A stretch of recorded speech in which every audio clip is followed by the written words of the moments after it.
So welcome back to It Is Good podcast. I have my friend Chimelia here. You guys met her a little bit last time. We're back to finish what we were talking about last time. So this is part 2 of It Is Good with Chimelia.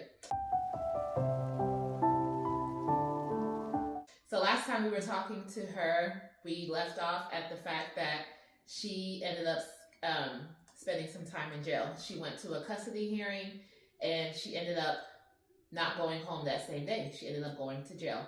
So I'm going to have her talk to us about the morning, but really the night before the custody hearing, everything that was going through your mind, your prayers, the drive there, because it's not in Houston where we are. She had to drive. So just tell us what was playing through your mind as you were driving to this custody hearing. Okay, so Sunday, I'm in the car. I have my 2 children because they were in the paperwork to be brought to court, and I have them, and my mom is with me. We're on our way to Texarkana to spend the night in a hotel, and my baby calls me, and she was like, "Mommy, are you and Granny bonding?" And nobody really responded. I'm like, "Oh, we're just listening to some worship music, and we're listening to the sermons, because you know how church online. I was playing the sermons because I needed my mind to be distracted." And she was like, "Okay, but are you bonding?" And we're just listening to. Nobody actually said no. We just kept saying what we were doing, and that wasn't answering her question. And I wonder if that's a part of the reason why I'm in the spiritual warfare that I am today, because I'm not dealing with my past. I'm just, trying to forget about it, sweeping it under the rug, you know what I mean? Yeah. And later I addressed my baby and I let her know, no, we weren't bonding, baby. We don't have the kind of relationship that you and I have, but that's another story. Okay, so we get there and I'm filled with confidence. I feel like God is going to have his way regardless of what this looks like. I slept good in the hotel. I got up. I'm nervous, of course, because I don't know where this is going, but it's out of my hands. I don't want it. I don't want to control this. God, here you go. I don't want it, And so I pray. I get to the courthouse the next morning, and I get in the parking spot, and I pray. And immediately after prayer, I burst into tears because I'm like, God, I don't know what's about to happen. My fear is that my baby is going to be given over to this person that could care less about him. I'm already riding in the car with the person that could care less about me. You know what I mean? So, and her not wanting to be a mother is completely different from him only using the child to try to gain access to me. You know what I mean? And so I don't want my baby to have to experience unnecessary trauma.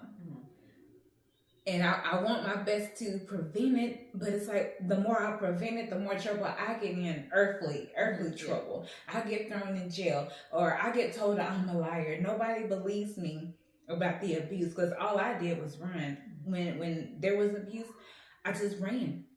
I didn't tell nobody. I didn't seek out help. Who was going to help me? I filed a CPS report and nothing came of it.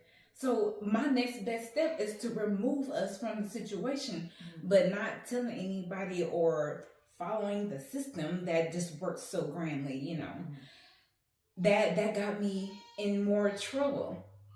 And so I get inside and I'm trying to remain calm, because I got advice from another lawyer who, she's not my lawyer, but I know her and she's a lawyer, and she was trying to tell me, how the court proceedings are, and like how you're supposed to pertain to whatever it is that they're there for. They don't care about what happened in the past. We're here for this and this alone. And I didn't realize that, you have to play along with this little game or whatever. You can't just go in there and tell the truth and expect, oh, okay, well, we believe you. They don't care what's the truth or what's a lie. They want to know what you can prove, or you know what I mean? They're not really reading body language or actually listening to you. They want to see something on paper. Yeah. And me running away. Black and white. Yeah, me running away, and that's not on paper. Yeah. And so I get in there and I focus on the dates that we're there for. We're there about December 1st and December 28th. And I state exactly what happened. Not only did I state it, I had a police report that gave the gist. I feel like the police report left out some details, but it had the gist of what happened that day. And I said everything from beginning to end, what happened that day. And it got used against me. I called the police to have them there to witness, and it was used against me. Nobody cares that I needed protection. Oh, well, we're just going to blame this on her. Oh, throw her in jail. But that wasn't even the date that got me into jail. Neither date, actually. So December 1st was the day I was supposed to hand over my child. It didn't work. And he even admitted that he didn't take the child, but apparently that's neither here nor there, because that got blamed on me. And then on December 28th, how did they blame that on you? They said that I tried to manipulate him. Like, if you don't take one child, then you can't get the other child. But the judge told me to bring both children, and so I brought both children. He did not want the youngest child, so he only wanted one. Right, he only wanted one child.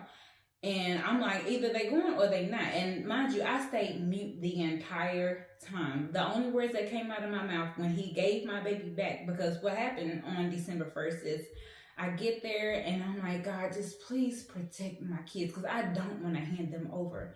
I get there, I meet up with the police officer. He walks me inside and I kiss my baby goodbye, and I hand my youngest child, I just hand him over, kiss my baby goodbye. I told the officer, thank you. I turned around and I walked away. And as soon as I start walking away, he immediately is calling my name. He doesn't say hi to the children. He doesn't go towards his car to put the children in his car. Chimelia, Chimelia, Chimelia. Just repeatedly calling my name. And I ignored him. You pretended to the court that you father of the year, so here's your opportunity. Be father of the year. And I know that was hard for you to hand over your children and turn around and walk away. Yes, it was. Because what I did was abandon them. But you didn't abandon them. Yes, I did. No, when you turned around and walked away? When I left them with him. On December 1st? Yeah. No, you didn't. You prayed for your children and you prayed for God to keep them safe. And that was not you abandoning them. That was you putting them in God's hands. And you put them in God's hands. You walked away. You gave it to God. And God, your children stayed with you that night. Praise that was God. not you abandoning them. That's how I felt, though. But it was not. Yeah. So I think we have to do more renewing of our minds. And yeah, that was not abandoning. That was not. You prayed. That was you giving up control. And I feel like we hold on. I say we because I struggled with this before. We hold on to. We want to control so badly that when you don't control, you feel like you abandoned the situation. But you did not. That it was hard, but you gave up control in that moment. You gave them to God, and God gave them back to you that day. Yep. So I don't want you to say you abandoned your kids no more, because you did not. Yeah. Okay, that's a new way to look at it. Okay, so, and you know what? That keeps happening. This judge keeps on trying to give my children over to him, and every time there's a meetup, the kids always come home with me. It get used against me in court, but oh well, because what I asked for is for God's will to be done and for my children to be protected, and they keep coming home with me. So if that means I have to go back to jail, then so be it. At least my children are safe, because God knows what he's protecting them from. I know as well, but I don't know as much as he knows. Right. And so the fact that they keep coming home with me, which at this point, in the enemy's mind, he's saying, oh, well, I can just use this way, because the point isn't to get my children, it's to make me suffer for not continuously taking the abuse, for running away, for getting away from me. You see, this is what's going to happen if you don't allow me to abuse you. And so, and you're not going to be able to gain access to me. And he knows that, which is why he's using the court system. He's mad, that's all. Big time. Big mad. Yeah. Right. And yeah. And so See, but what he fails to realize is I'm favored. You know what I mean? Amen. And I'm starting to see, I didn't even know I was how favored I was, but I'm starting to see it for myself. So y'all keep playing this game. It's like, well, my children are protected. So right. It's okay. Okay, so that was December 1st. Then you said December 28th. 28th. Okay. Yes. So what happened on that day? This time he's supposed to get my child for let's rewind. Okay, so on January 22nd, which is the date that I went to jail, the judge told me I never said you had to bring both kids, and I'm sitting up here like, are you seriously gaslighting me? Because September 20th, my heart broke because one, I didn't want anyone to know about the younger child. If we can get this settled with just one child, then let's do it, because I already knew he didn't want the baby. But the attorney that I had at that time, I told him, do not use my baby in the court. I'm just letting you know so that he knows that I'm telling the truth. I you know, that earthly behavior, you think you have to prove yourself, you know what I mean? And so I'm trying to make sure that my attorney knows that I'm not lying. All you have to do is go in here to tell the truth. And I'm telling him that I want to keep my baby protected and to not bring him into court unless it is a necessary thing. Yeah. Why was that the first thing he led with? We didn't talk about nothing else. He led with my baby. And I was so furious. And so at the end of the September hearing, September 20th, he said for me to bring both children. But then January 22nd, I never said that. Yeah. So I don't want to give neither one of my children. Why on earth would I make that up? And that's the reason he put me, well, that's not the reason he said, but that's the reason he put on the paperwork. But we'll get to that. So January 28th, that's another day where he was supposed to get my child. And he was supposed to keep them for a week. This was the Christmas holiday break. Okay. And so the meetup time was at 12, and it's a Thursday. December, thank you, 28th was a Thursday, 12 o'clock. Who was available at that time? And I'm like, no, 6 o'clock or pick another day. This is what I'm telling the other parent. And so I say 6 o'clock. He shows up at 12 talking about he's there, messaging me in an app saying that he's there. And I'm just like, I'm ignoring the messages because I already said what time works better for me, because I'm supposed to be playing along with this game like we're co-parenting. Mm-hmm. You know what I mean? And so 6 o'clock, no, not even 6 o'clock, 5:50, he messages me telling me that he's leaving. So I'm like, okay, cool. I'm in the clear. Fine, leave, bye, good. And so I bring that back to the court. I read the message and tell them what time it said that he left. Now, mind you, usually in court, they want to know that the parents are able to communicate times and schedules that works best for them. But me communicating that 6 o'clock works better for me led me in jail. The judge said, you don't get to make the court order. I do. I said 12 o'clock, and for that reason, I'm sentencing you to, and I'm making a really sassy face because at this point, we're just playing games. Yeah. I'm sentencing you to 5 days in jail. Wow. Seriously. But that's what he said vocally. Yeah. What he wrote on the paper was that December 1st was my fault and December 28th was my fault, stating that I never showed up.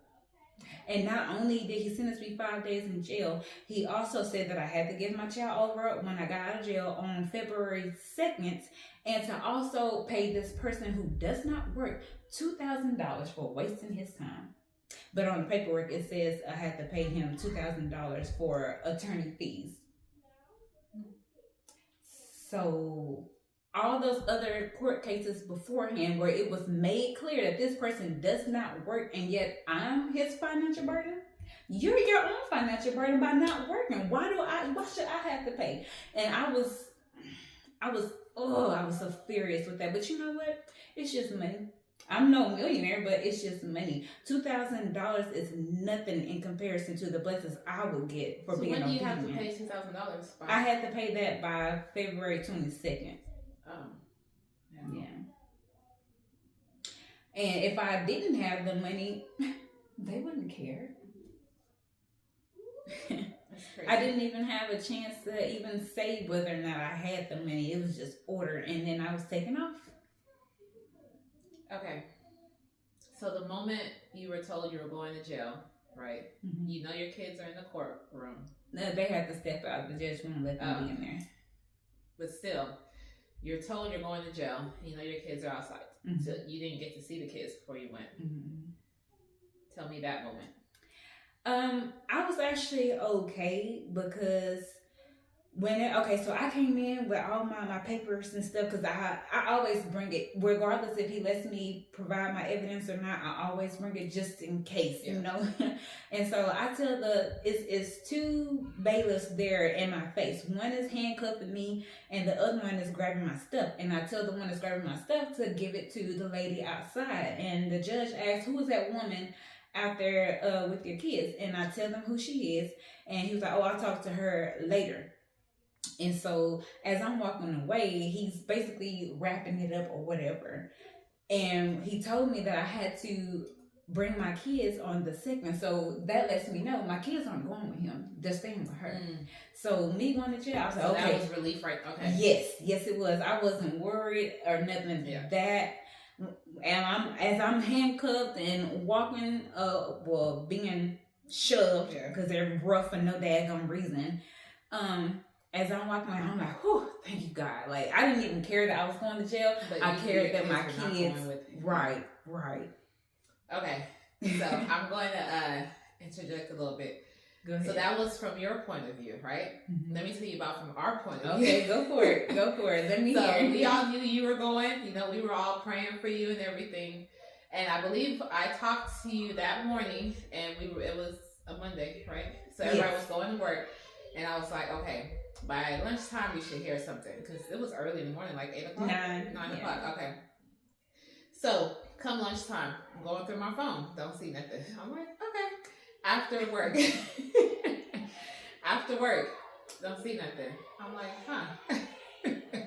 So then, I don't know when I started messaging you. I probably messaged you that evening. Nothing. I think by Tuesday... Like, I'm still messaging you, right? And, of course, the whole time I'm praying, right? I think by Tuesday, I don't know if I reached out to Missy first or Christiana. Anyways, it's been a while now. Me, Missy, Christiana, and Courtney. I'm like, what is going on? Where? Oh, this is what happened. So I've been messaging. Then I finally said, no, I'm going to call. And your phone went to voicemail, or it went straight to voicemail. Mm-hmm. And so I don't have an iPhone. So I was Missy I talked to first because Missy said, well, I have an iPhone. I can see if her phone is on Do Not Disturb or whatever she said. Mm-hmm. And then she said your phone was on Do Not Disturb or something. So then I was like, okay, well, even if something crazy happened, maybe she needs to, deflect and all those things. So by the next day, we still had her. I was like, what's going on, Lord? So I think by this time I'm talking to Christiana. I'm like, you heard anything? She was like, no, but we praying. She was like, we're going to start praying. And I think she got Sister Joyce involved. Courtney calls. Missy is a private detective. Yeah, she is. She calls the courthouse and she speaks. No, Courtney was like, we got to get a hold of the court systems and this and that. And she was like, this is what y'all do. This is what you do. And then nobody knew where you were. And I told them, I was like, she's not in Houston. She's in Texarkana. So, like, we all knew little bits and pieces. Yeah. And then we all had to come together and make the puzzle fit. Yeah. So, Missy was like, I'm going to call these places around. And then she got a hold of a lady who told her when you were getting out or something like that. And she said, I don't even know why she in there, but the man won't let her out. That let us know right then he was just being stupid. He was being petty, and he was being used by the enemy. But we're in there praying. Then we found out that your kids were with your sisters. So we were like, thank God the kids are not with the man. Because even before we knew what was going on, I was like, God, protect those children, right? Yes. I don't know what's going on with Chimelia, but Chimelia wants her kids protected. So that was the main prayer. And then at first, you know, everybody, we're all human, right? We're all in our flesh a little bit, and we're like, what happened? Then I was like, no. Or God reminded me. He was like, y'all's prayer was for us to keep the children away from the man and keep him safe. Those children are not with the man. So then I went on there and I was like, look, our prayers were answered. Maybe not the way that we were expecting, but our prayers were answered. Yes, they were. I think you called me on a Saturday. Mm-hmm. When you called me on a Saturday, these people were in here painting this room right here, and I was like, yes, I was like, that. Oh my gosh, it was like the best call ever.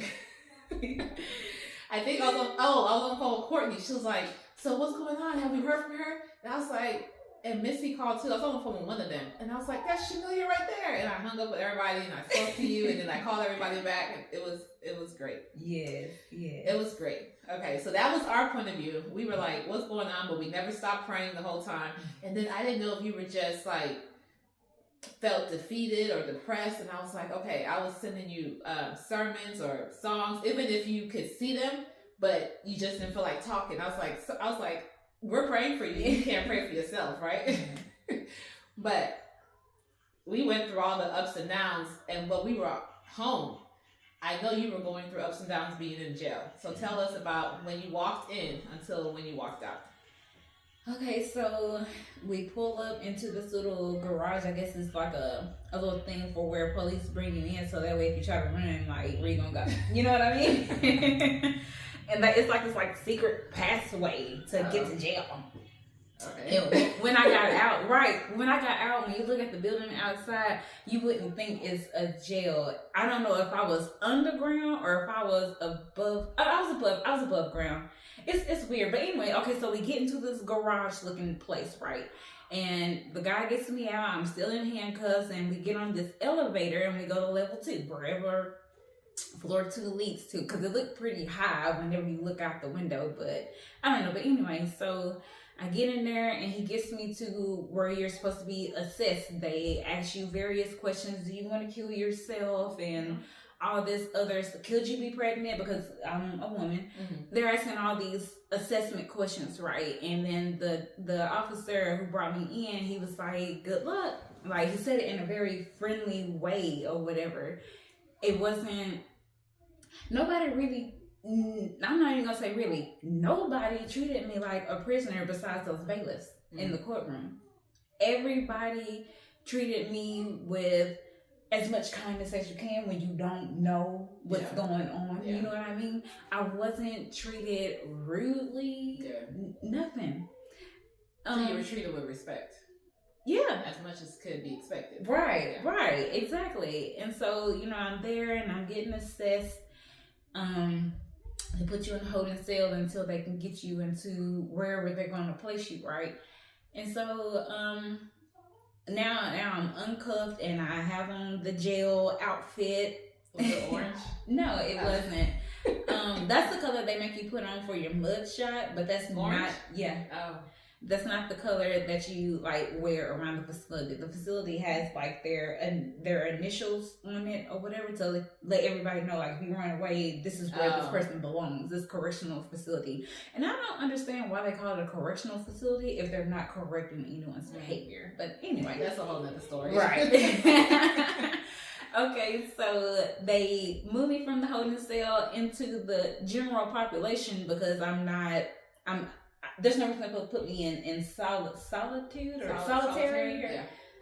Whatever the lingo is. Yeah. There's no reason to put me in there. We don't know the right jail. Right. But and we're not going to learn it. Amen.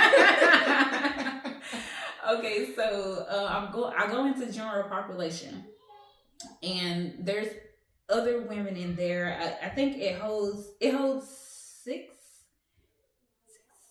Okay, so there's these bunk beds that are bolted to the ground, and then there's these cement beds that are of the ground, and then so the bed is like hard, like cement. Yeah, and people sleep on it. Yeah, they give you a mat and they give you a blanket. And so I go in. There's these women here. Nobody's like looking at me like, who is she? Nobody's giving me none of that. I see some women, they playing cards. Like, jail is not, this jail, I don't know about other jails, but this jail is not what you think. Let me tell y'all, I watch so much TV. I watch TV. You can play dominoes, card games. I got to read. I started out reading this book where basically this guy is telling his testimony how he went from being. I'm not gonna promote that man's book. I read a book because I couldn't find a Bible. I told myself, while I'm in here, we're gonna be productive. We're not gonna sit around and be deep in thoughts and allowing the devil to swallow my thoughts. Yeah. Yes. And that was a mind frame that I went into because I don't know. I only see jail on TV. I don't know what I'm about to walk into. Yeah. But praise God, I didn't walk into TV jail. So yeah, it was, I'm not gonna say nice, but it was a nice enough experience being that I was there in jail. And by the end of the first night, you know, we're discussing why we're there, whatever. And when I say that I'm only there for 5 days, this one girl, she said, "What judge did you pee off?" Because it didn't make sense for somebody to be up in here for no 5 days. And then I told them who the judge was. Oh, everybody has a little something to say about this particular judge. And mind you, on September 20th, he bragged that he puts the most people in jail in this county. And I'm looking at him like, that's not a brag. Thank you. All you doing is admitting I make the most mistakes. You know what I mean? Like, that's not a brag. And so, and not only that, like, he let me know right up front that I could care less about your child, because he was saying, if you don't follow my quarter and you don't follow my quarter, then the child is going to go to child protective services and both of y'all will be in jail. Aren't we here for what's in the best interest of the child? But according to you, the best interest is to have no parents. Make it make sense. But yeah, so in jail, these women treated me with kindness. Like, they welcomed me in. It was a good little stay. I met some ladies, Lindsay, Ashanti, Strong. You made friends. You were covered. I was.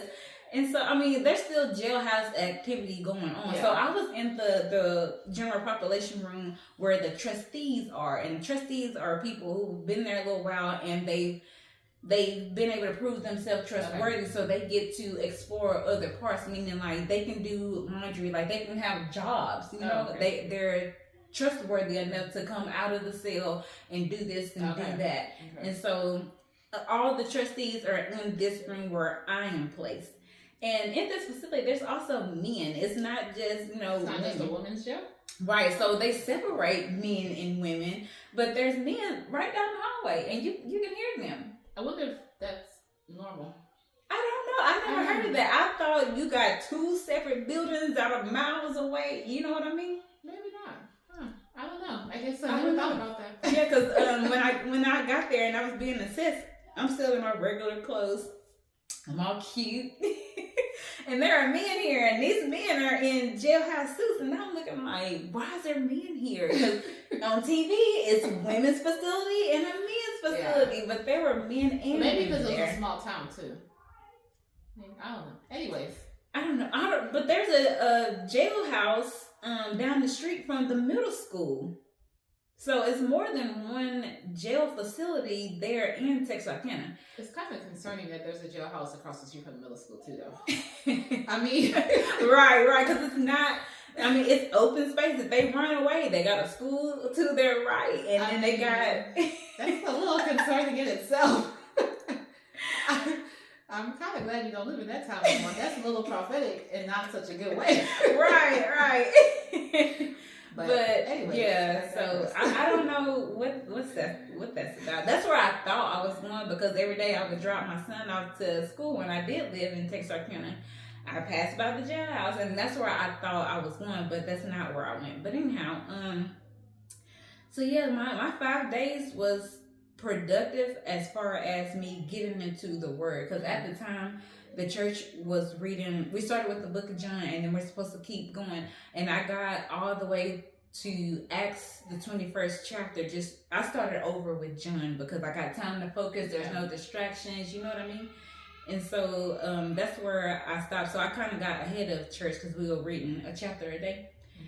But yeah, I was able to read devotionals to the ladies, like, and this one girl in particular, Ashanti, she knew of our church because like her mom lives in New York, so she already knew of the church, and she was about to get out on January 29th, was the following week after, 2 days after me actually, and so I was like, I want to see you there. And every time I go to church, I'm looking for her. It might take her a little while. She might be watching online. You never know. But when she get there, I'm going to be able to introduce her to everybody. Yes. I'm like, yay, you made it.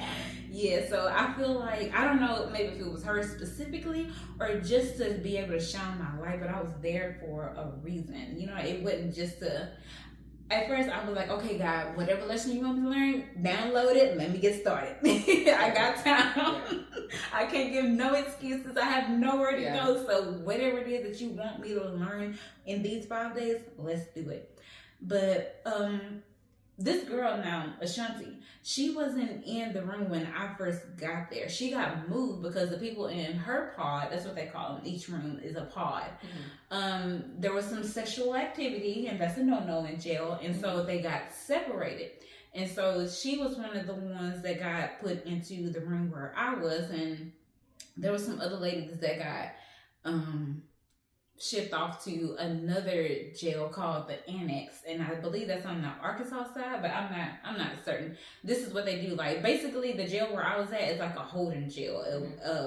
You get processed, and after a while you get picked to go over to the Annex, or if you're like misbehaving at the Annex, and they put you back over there. Basically they just flip-flopping through people. Like, if one place is too full, you got room over there. Okay. So yeah. And I was like, God, I don't want to go. This is fine right here. I'm okay. I'm only here for 5 days. This is okay. You know what I mean? I'm starting to get nervous because once they process you in and they get your mug shot, then they'll ship you over to the Annex. And like in the middle of the night, I'm asleep. I got so much sleep. So that means you was really at peace. Yeah, I guess so, because I slept good. I really did. Like Jesus on the boat.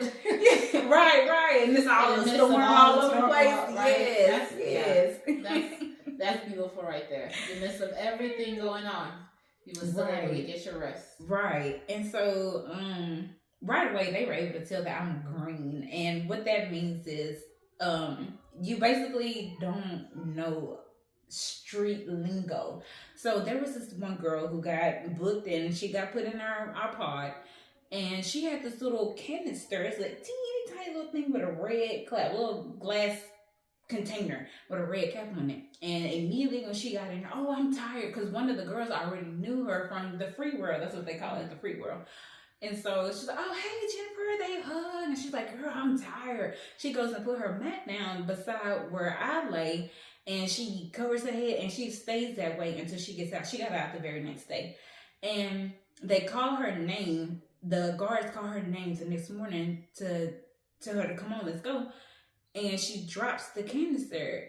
And I'm sitting here.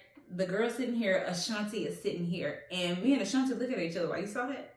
Like, I don't know what the canister is, but she's fumbling to hurry up and get it. And so the girl's gone, and Ashanti tells the friend that greeted Jennifer, she had that, and she was like, yeah, she saw it too. I said, whatever it was making her nose run. They laughed so hard at me, and they was like, you can tell she green. And she was like, let me tell you something. And they started to explain to me, like, when you snort drugs, you have to stuff your nostrils so that it doesn't fall back out and you get your high. Okay, well, I mean, I'm gonna admit I'm green too. I didn't know what green meant until you just explained it. I didn't know either. Courtney was over here a little while ago, a couple weeks ago, and she told me her and my husband were discussing how green I was, and I was just like, I thought they meant naive. Green. I thought they just meant naive, and then you just explained to me what green really means. Yeah. I was like, oh, okay. Well, in a way, yes, because like people, you know, like when we use slang, it's not a proper word, so you can use it wherever. So it does, in a way, it does mean naive. Yeah, yeah. So I mean, I guess we both green. Yeah, and but proud of it. Green is my favorite color. So but anyway, so like I said, there's still jailhouse activity going on. Like, just because I'm protected doesn't mean things aren't happening around me. It's just that God got me. That's kind of like I don't want to sound churchy, but go ahead. Kind of like how you'd be like, I'm in the world, but I'm not of the world. Yes, right. In jail, but you wasn't in jail. Right. Like, it's crazy. But, I mean, you were there, but it's like you were on another plane. Right. And I feel like you the whole time. Right. I feel like everyone around me knew it. You know, like I didn't have no business in here. Yeah. Right. Right. And on my way out, I'm glad you said that. I was reading the Bible, right? And I got to Acts 21, and they was like, "Oh, just take it. And I'm like, somebody else may need it. Like, you know, you never know when y'all want to pick it up. Or if somebody new come in, they might want it. And it was like, y'all know, tell her the saying, if you start a book in jail and you leave it, you're going to come back to finish it. And I said, no, I'm not. No, I'm not. Like, I ain't gonna make her finish this. I got this book at home. Thank you. But that's like a slang thing, you know. But I wound up leaving the book there. But that's giving room to the devil to squat on your thoughts. Because like now, I have another court case coming up in not this Monday, but the next Monday. I'm not finna go back and finish that book. No. We finna finish this case because we finna stop playing these games. You know what I mean? Amen. So that's been my hope since it started. But Lord have mercy. But yeah, we need to get this moved out of this judge's hands. We do. Yeah. That's the prayer, not to go back and finish a book. Like, God, I don't need to go back and there to finish your book. I read your book at home. Can I minister to people out here? Right. If you calling me to do jailhouse ministry, I want to be free while I'm doing jailhouse. Walk back out, Jesus, please. Same day. And you never know. That might be what he called me to do, because and he's giving me a taste of what it's like on the inside, so I don't worry. Like, I'm full. I had my taste. I learned. I taste and see. You are good. Thank you, Jesus. But gosh, but I mean, the testimony is that we can sit here and laugh about the situation now, and I'm still in the storm. It's not over. That's what I'm saying. We don't know what's about to happen. Even more of the testimony that we can sit here and joke. Yeah, and it's not finished on this side. It's finished in the spiritual world. Absolutely. And we pray that God's will that's already happened in heaven will happen here, and we know that your children will be safe. Yes. I'm like, God, it's time for us to see that now. Yes. Like, I want to, like, Chimelia needs to be living in the peace and the restoration and just happiness now. We already know it's happened. You're right. But now we want what happens in the spiritual to, okay, God, let it happen on earth. Are we caught up yet? I understand. Like, I ain't rushing you. I'm not rushing you. But I'm a little tired too. But in the way, like, I don't say that specifically, but God knows what I mean. I'll ask God, okay, God, what is it that you want me to learn? Give me the wisdom, give me the discernment, help me see clearly, because I'm asking him what lesson I need to learn, but in actuality, he knows my heart is saying when it's going to be over. Yeah. Let me learn it and let me get it so this can be over, because you know what? I started out so fearful, but even when I read the message, the email before I even got to your house, it didn't attack me the way that it used to. I can't operate, I can't function because I'm scared. I'm full of fear, but that's not it. I'm laughing. I couldn't have laughed before. I would have looked at, you know, it wouldn't have been a for real laugh. You know what I mean?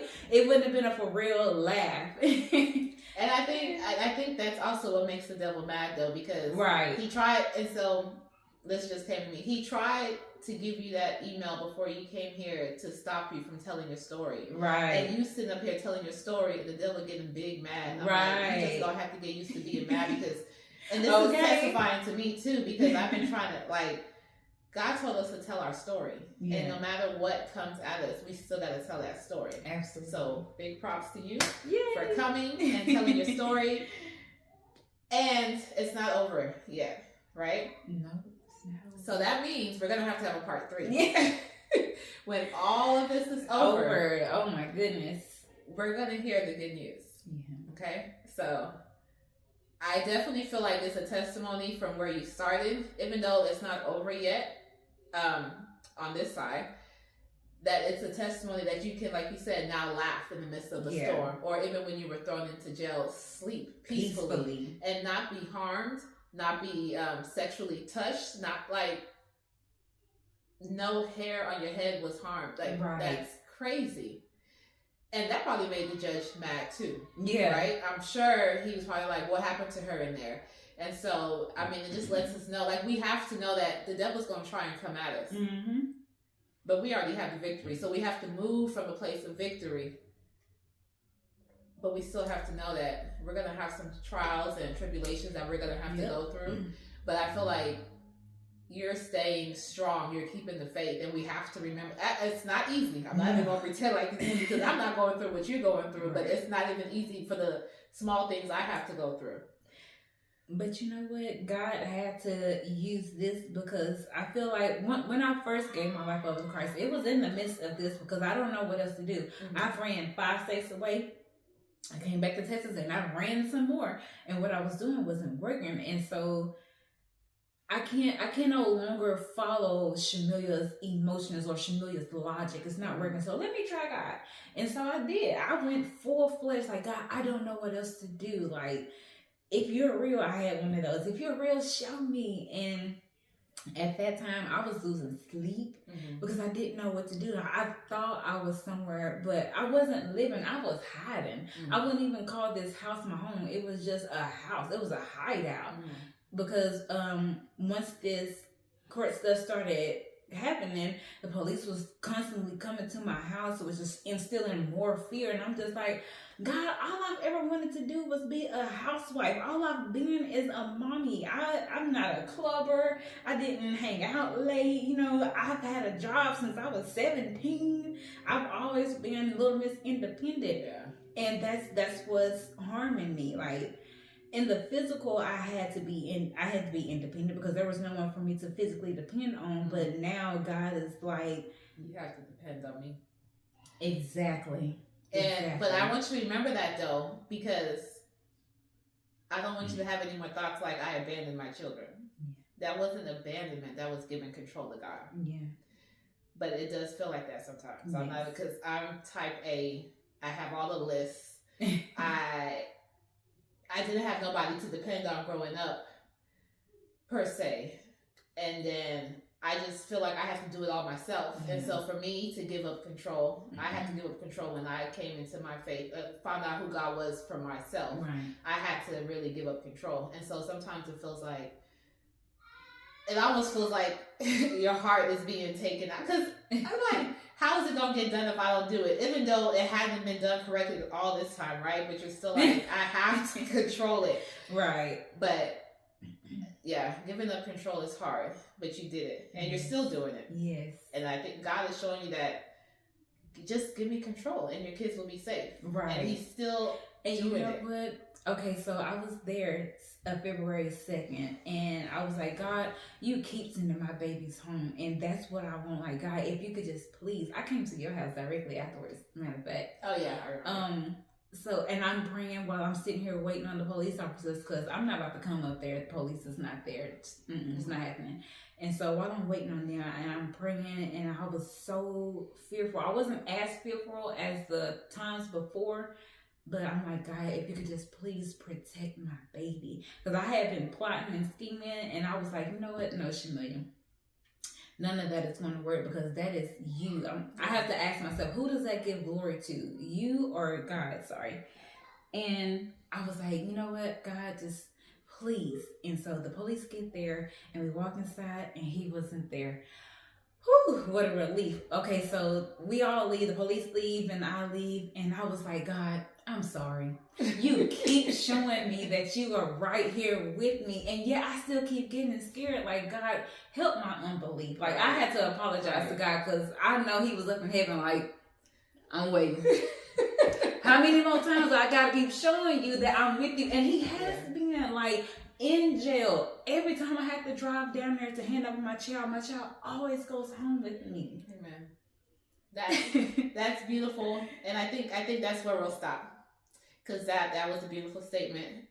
Your babies always go back home with you, yes, right? But yes, we will come back. We will do a part 3 when all of this is over. Hopefully, it'll be over soon, and we get part 3 shot soon, right? Yes. We'll be praying for that. But I think, I would like for you to close us out in prayer. If you're okay with that. It just came to me. And so you said a lot of things, but for the person who is struggling with giving up control, I want you to pray for them. Okay, we can do that. Dear Heavenly Father, thank you so much. Thank you so much for giving us another chance and another choice. And I pray that we are always found choosing you. God, I thank you so much for setting the standard and being the standard. Thank you so much that without you, there is nothing. Thank you for your word. Your word leads and guides us. You sent us an instruction manual, and all we have to do is pick it up and follow it, God. To everyone who is listening, God, I pray that this touches them in the way that you see fit. To the woman or man who struggles to give up control because they've had to do it all on their own all their life, God, let them know that you are right there with them and that you can turn everything around. Help them to lean and depend on you solely. Help them to know that you are the creator. You created us, so you know us best, regardless of what our earthly parents provided for us or did not provide for us. Help us to know that in it all, you are there. You are in control. You are provider. You are healer. You are everything, God. We are nothing without you. As much as we think we have our hand on something, we wouldn't be able to have our hand on it if it wasn't for you, God. Help us to return back to you. Thank you so much for even the times that some of us are not in your will, God. You are right there anyway. In your word, you told us that you will be with us always, but you didn't make any stipulations that we had to be with you in order for you to love us, but you love us unconditionally. Thank you so much for never turning your back on your children. You always leave that door open to come back, God. And I pray that whoever is listening, who is straddling the fence, help them to see that in the light there is so much life. Help someone who is battling with living for the kingdom of darkness and living for you. Give them someone to shine your light so bright that they can't help but to come to you, God. You did it for me, and I know you'll do it for them. In